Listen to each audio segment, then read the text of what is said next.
Hi, everyone. We are doing Inside Outside Circle activity. My name is Lizette, And my name's Kerry. and our standard is 3.2. Students describe the American Indian nations in their local region long ago and in the recent past. We'll be focusing on 3.2.1, which is describe national identities, religious beliefs, customs, and various folklore traditions. So here we have a video, and it's showing basically just an example of this strategy used in the classroom. One, if you are one, come back to your circle. Hold hands, make me a good circle. Like number two, if you'll come behind a person, make me a circle.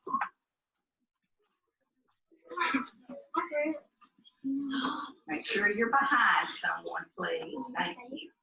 If you're circle number one, would you turn and face circle number two? Hey, do you have a partner? Yes. All right. Today we're going to be talking about money.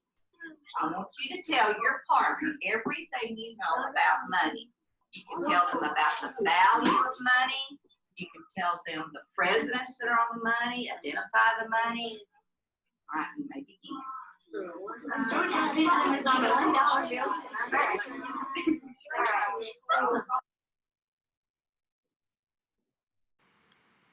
So how would we use this in the classroom? For us, we went ahead and added it to the end of a unit about the Chumash Native Americans to review before a test.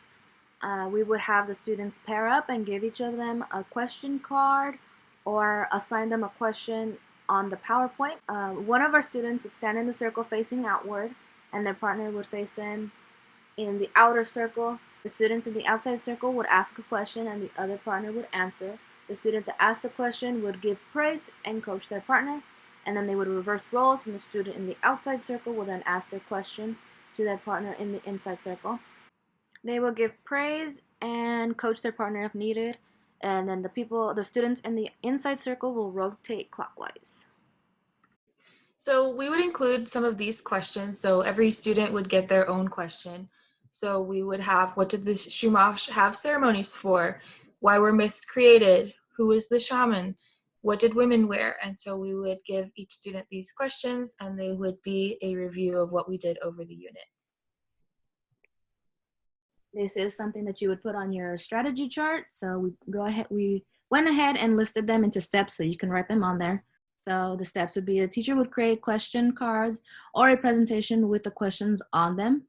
All students would get a question or a card, and students form pairs. One student for each pair moves to form one large circle and faces outward.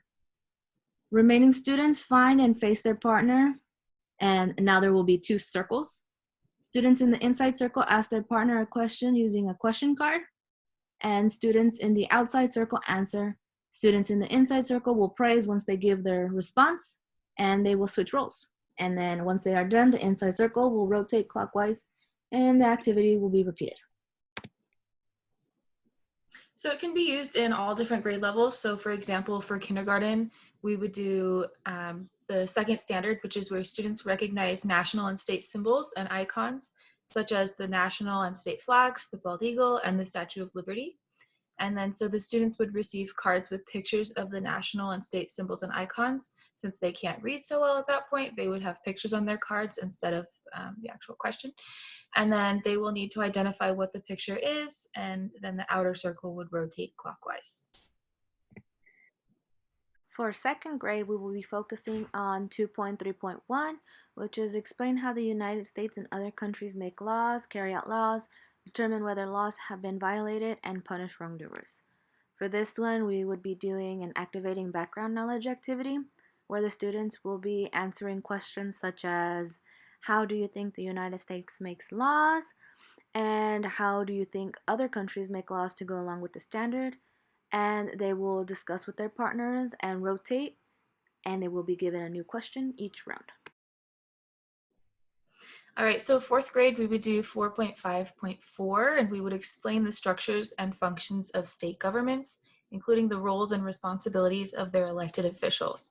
So the students would be given a card with roles and functions of state governments, and then they will need to define and explain what the role or function play in the state government. And then students in the inner circle would rotate clockwise. So for possible adaptations, we have English language learners. We would use pictures on the cards and provide them with visuals and sentence frames to use during the activity. We would also want to front load new vocabulary before doing the activity. For our neurodiverse learners, we are going to have graphic organizers for them to use to write down any information from each question on rotation. And for GATE students, we will have a challenge for them where they will have to give multiple responses, 3 to 5 possible answers to the questions instead of just one. And that's it. Thank you.